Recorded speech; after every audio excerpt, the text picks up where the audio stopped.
Voices of Hope is a nonprofit recovery community organization, which means we are people in recovery, family members, and allies that have come together to help other people find and maintain long-term recovery.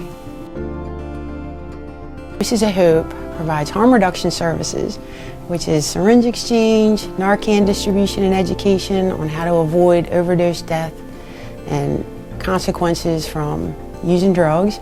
We do street outreach in some of our most impacted neighborhoods and on Main Street here in Elkton.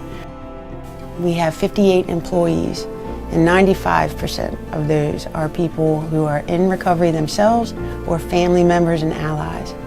That provides the compassion, the connection, and the true community care and relationship to make this really successful.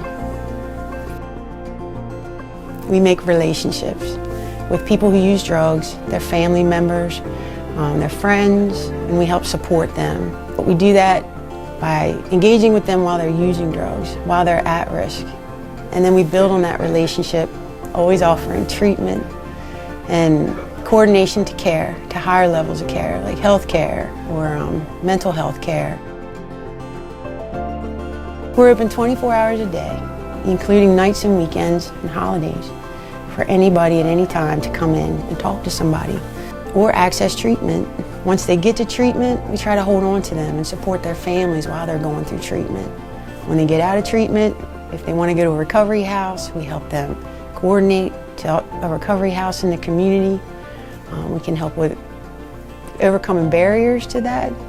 And then we support them long term by helping them overcome barriers to successful living, however they define it.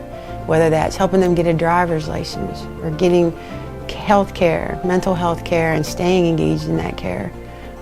Finding employment or vocational training.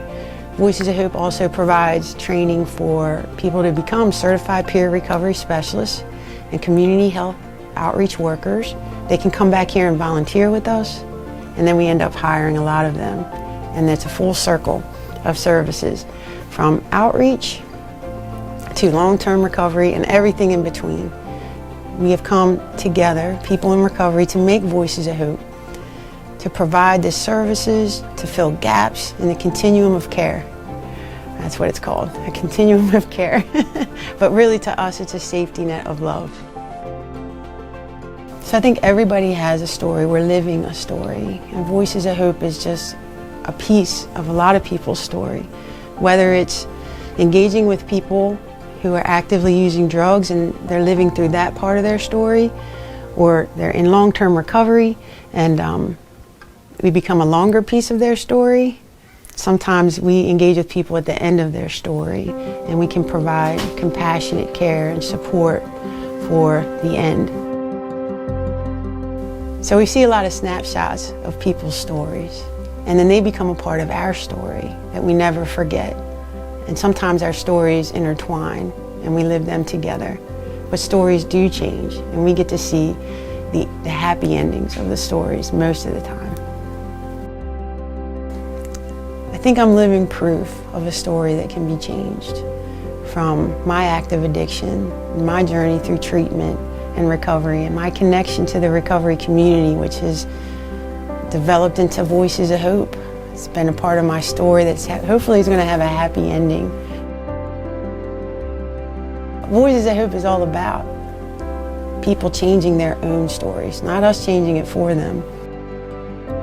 But I think that our story is the dash that we have on our tombstone between the date of birth and the date of death. How do we want that dash to be? What do we want that dash to represent? And we get to say what it's going to mean for us. But that often means we can't do it alone. We need help. And that's what's beautiful about life, is that we help each other. Humans help each other. And you can access that help. Just find the people who love you and support you and stick close to them. Your story can change.